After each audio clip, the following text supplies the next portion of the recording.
What's up, guys? Welcome to another episode of the Torture God Career Mode. And after knocking out Stanislav Bogdanov in that last episode, Torture God is absolutely just reeling right now. He knows that he has an opportunity to go and get that contendership status. In order to do that, he still has to get through at least one more person and then beat Paul Felder, who is an absolute animal. So, can he achieve it? We're going to find out in this episode. It's going to be a tough one, that's for damn sure. But if there's anybody who can do it, it's the Torture one. He has the heart to do it. He has the mentality to do it, and there's absolutely no doubt that he's going to go after. Each of these opponents. He's going to try to do whatever he can to achieve his ultimate goal of being not just the UFC champion, but being the most torturous fighter to ever live. Now, we've seen him struggle against some more well-rounded fighters than him because, unfortunately, he hasn't done a very good job of building up his cardio over the years, I guess you could say. So he needs to do that before he takes on Paul Felder, because there's about to be a huge jump in competition. Once you get to that level, then everybody's going to be pretty high rated, and it's going to be very tough for him. But here, let's go ahead and take a look at who the opponents are, who the options are for right now. We have Alexander Hernandez, who is, look at those stats, like compared to Torture God, it's just insane. Leonardo Rodriguez, we skipped him to fight Bogdanov, so I think he probably deserves it. And Pasha, he presents no challenges. I think Rodriguez is a pretty good middle ground between these two guys, so we're gonna go ahead and pick him. Mostly because if you have to pick between two non-ranked fighters, what's the point of taking on the guy who has insane stats? So Torture God is being branded as the latest crossover sensation, and that has to be because that fight against Bogdanov, or that trilogy against Bogdanov, really transcends the sport of mixed martial arts. Physically, Leonardo Rodriguez, he's a lot taller. He's about 3 inches taller, or 2, I guess. No, 3. Duh, I can't even do math. But he does have a relatively significant disadvantage in terms of the reach. So Torture God, he's got a little bit of a height disadvantage, but he should be able to match it out pretty easily. And I do believe that after building confidence of beating the guy who has basically given him his toughest fights by far, like all 3 fights were very tough, but after beating him, I feel like he probably has that confidence to go out there and put pretty much anybody to sleep at this point. Can he actually do it? That's going to be what we have to see here. But he's starting off this round pretty well. He's mixing up. He's going to the body. He lands a good combo right there. Look at that. That combo is landing pretty much consistently so far to open it up. And he is actually throwing a lot more 3-punch combos. Will that prove detrimental due to stamina issues? I guess we'll find out. But right now he's going for it. I mean, he's got nothing but confidence. Look at that body kick. He's going to the body quite a bit. You can tell that he understands he has to focus on that a lot more. Until he can get his cardio to be very solid, he has to go to the body as much as possible. Oh, head kick, and Rodriguez is starting to feel it a little bit. Oh, he ducks under and he goes for the asshole punch. He barely missed on it too. T-God, though, he keeps his composure. He lands a couple of shots. He lands the right straight. I mean, Rodriguez, his defense isn't great. He did have that one moment there where he moved, but other than that, he's been getting caught with pretty much everything. That was a piss-poor takedown attempt. T-God goes into his guard, though. He has no fear, and he gets straight back up. If Torture God's got that much confidence to where he can just go in people's guards, especially against the Brazilian, then he's going to be an absolute just danger for anybody in this division. He gets caught by a body kick, though. That could be a problem for him. If he starts getting caught by a lot of those, and he's gonna start feeling it fast. He whiffs badly. I pushed start by accident. Sorry, guys. Didn't want to edit that out because I feel like it was kind of just look stupid. Anyway, so Torture God, he proceeds to land his jab right hook combo, which is consistently landing on this guy. His defense is really bad. His offense hasn't been too good either. Like, he landed that one shot when Torture God was completely off balance. Oh, a leg kick. And Rodriguez gets caught by a head kick. He gets rocked both to his leg and his head, but he lands a good shot there.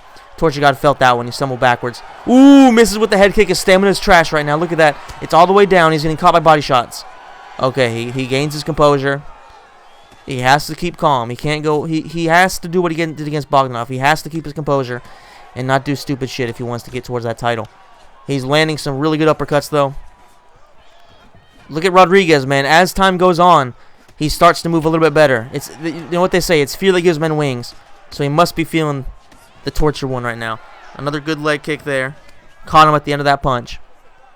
Oh, that uppercut barely missed. T-God gets caught by a couple of body jabs. Look at that. That's a good body shot. I mean, he's going to the body. Oh, the leg kick.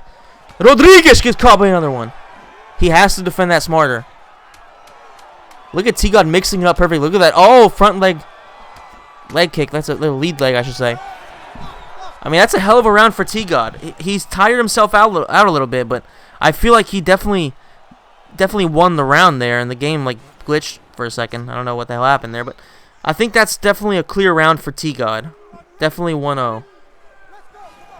But look at the stamina difference right now. T-God is already at almost half of his stamina. Rodriguez, despite the damage to his leg, he does have his cardio up. So, I mean, he's falling every time he checks a kick too. So, it might be... Oh, look at that combo from Rodriguez.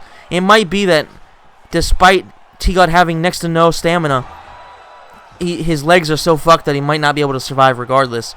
Meanwhile, he got rocked again to the legs. And T-God lands another one. This guy's just collapsing, but it is Mario Yamasaki. Look at this. Look at this. He's not defending any of them.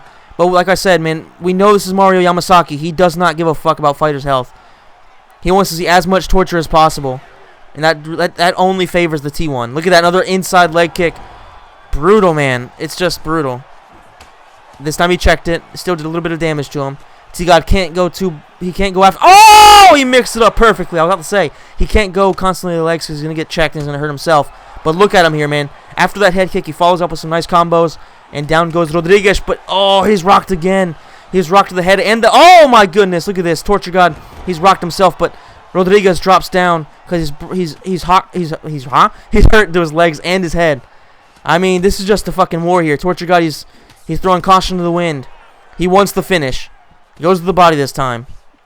Oh, he gets caught by an uppercut and a right straight. Rodriguez, she's taking the beating, but he's not giving up right now. I have to give him respect for that. He goes in for one of the worst takedown attempts I've ever seen.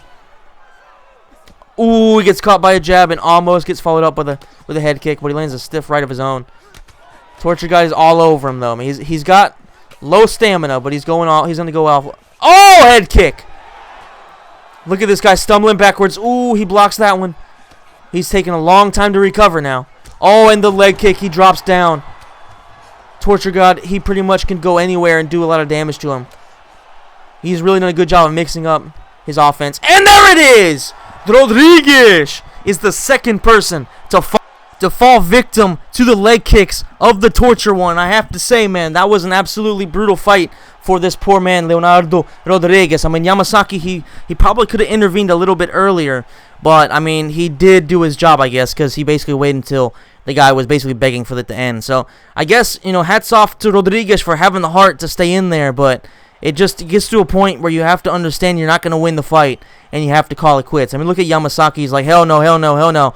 But, I mean, it's just, yeah, it's a brutal situation to be in. But Torture God is, I think, the second or third person in the UFC to have 2 knockouts by leg kicks. So he's entering elite levels of leg kicking. I mean, not even Jose Aldo has that stuff. So you have to give him props for that. When it comes to his path to being a GOAT, he's still very far away, but he is gaining popularity. His longevity is at 73% though, after like 11 fights of his career. So it's not great, but he's also, he's only starting to learn. He's only starting to get better. So there's still plenty of time for him to become the champion.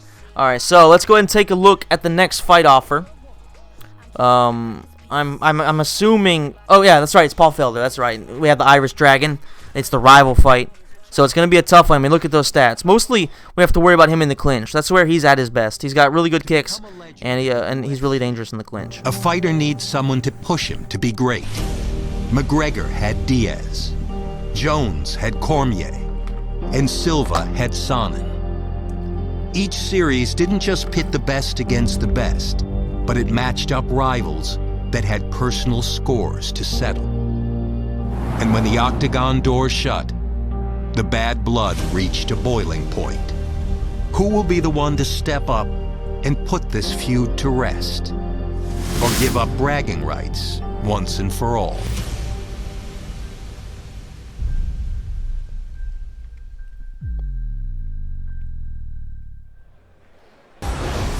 And here we go, the tail of the tape for what's going to be the first true test of Torture God's career against the top 15 lightweight. Of course, the height is pretty much the same, and Torture God does have a little bit of a reach advantage, but I don't think it's going to make too much of a difference considering how good Paul Felder is. So it's going to be more of a matter of, can Torture God keep the fight at more of a boxing range? Because at kicking range, it definitely favors Felder, and in the clinch, it definitely favors him as well. So I think Torture God needs to keep it more of a boxing range, and if he can do that, then he has the potential of winning this. But if you take a look at this, I mean, he goes to the clinch, and look how good he is. Look at how good he is in the clinch. Torture God tries to break twice. It's not good enough. And, oh, he just barely blocked that knee, man. That thing, as soon as that thing lifts up off the floor, you know it has really bad intentions for Torture God. And he gets caught by a body shot. This is going to be a huge test for him. Oh, look at that spinning body kick. Damn, man. Like, Felder's launching every technique in the book at him. He's really going to the body, too. That's a huge thing. He hits him with a spin. Doesn't do any damage to him, really. Torture God, he has to understand, this is not somebody you can fuck with. Oh, he gets rocked by an axe kick. Oh, Torture God goes flying. Oh, my God. Torture God is looking like he's out of his depths completely, man. This is not Bogdanov, who, with all due respect, you know, he's got a lot of heart, and he really put Torture God through a lot of, through a lot of through a lot of difficult situations. But Paul Felder immediately is showing him that there's a difference between a non-ranked fighter and a top 15 level lightweight. I mean, lightweight is the toughest division in the sport, so for somebody to be in the top 15, you have to be pretty damn good. So Felder goes straight to the clinch. He stops the break. He gets double underhooks. Will he take him down? No, he's going to go back to the tie clinch. Oh, this is bad. Torture God gets caught. He just barely blocks, it looks like. And he's able to break out this time. That's... Oh! He's getting just absolutely pieced up right now. Damn, Torture God goes down. This is not looking good for him. Ooh, that's a good shot there. Torture God has to keep this at a better range. If he goes to the clinch, he's going to get brutalized.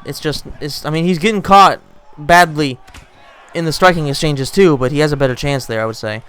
He gets clinched up once again, but this time he breaks out. He takes an elbow as he's coming out, but at least he's out of it. Felder doesn't really land there. Oof, almost got caught by that. But Torture God is doing damage. Look at Felder's head.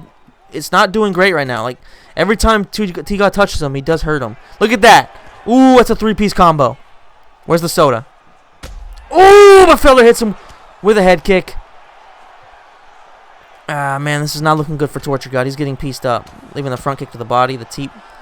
Look at this, man. He's getting a lesson in mixed martial arts right now. He's trying, though. I mean, you gotta give him credit. Like, he tries to torture no matter who his opponent is, and no matter how badly he's getting beat down on the scorecards. But ooh, he barely misses the spin, and Torture God lands an uppercut on him. But this time Felder's catching him pretty badly, man. Like, look at that. Ends the round rocked. I mean, Felder is doing a very good job of keeping the fight exactly where he wants it. I mean, look at that axe kick. Like, I think he's the first person to throw that in this career mode. I mean, it was just perfectly placed. Torture God there got caught by a huge right hook. And then he gets followed up by a body kick. I mean, oh, look at that uppercut too. Look at the right hook following it. I mean, this is just a striking clinic from Felder. And I don't necessarily think this was, unpredictable. But I feel like I thought the first round would be a little bit closer.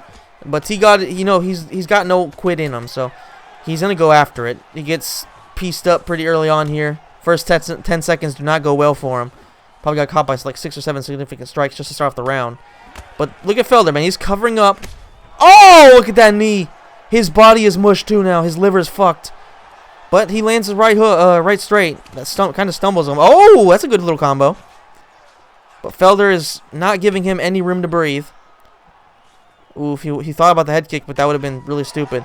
The spin for Felder is not working. He keeps on missing with it.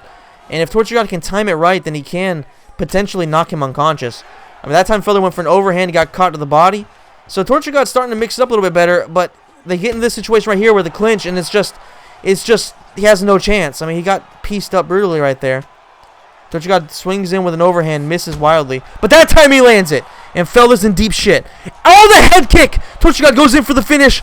No fuckery here. He will not mess around here. He needs this finish. He knows he's very close to getting knocked out. Felder, he looked like he was going for a knee, but he got caught. Torture God's going. He smells blood, and he's going for the finish. Torture God. Oh! Felder with a jumping knee. Holy shit, man. Torture God gets mollywashed with one of the best knockouts we'll see in this entire series, I think. I mean, just look at this, man. Paul Felder put on an absolute clinic. Look at Torture God going in with the overhand. He ducks in. Felder sees it. He reads it perfectly, and he lands just a perfectly placed knee. Look at this. Torture God ducks in for the overhand. And look at that. With the lead leg, too. Lands it right beneath the chin of Torture God. And he finishes him in brutal fashion, man. Dan Murgliata has no choice but to intervene. And this is going to be a huge hit for Torture God. Not just from a height point of view, but mostly from a longevity point of view. I think that after a knockout like that, you know, his brain is already mush because every fight is pretty much a war, unless you're taking on dumbasses like Douglas Estes or Rodriguez. But I mean, he got brutalized right there, man. This was not a close fight. He was at 73%, I think. Now he lost a solid, like, what, 7%. So I mean, at least he made money because it was fight of the night. But I mean, it does definitely derail his hype train quite a bit. I guess we'll see what he can do in the rebound fight. We'll see what his contract is, because of course he lost the fight that kind of leads into his next contract. I mean, just look at this. But Dana White still believes he's a solid prospect, so at least there's that. New contract, there it is. Let's see what it is. It is 12 per show and 12 to win. That's not good at all, but Torture God has no choice but to take it because the UFC reigns supreme. So guys, I hope you enjoyed this video. If you did, please let me know with a like. Let me know in the comment section down below what you think the upside is for Torture God, and what do you think of that brutal knockout from Paul Felder. Guys, thank you so much for watching. If you haven't already done so, then please subscribe. Hit the notification bell. That way, every time I release a video, you'll get a notification, guys. And I'll see you in the next episode. Thanks for watching.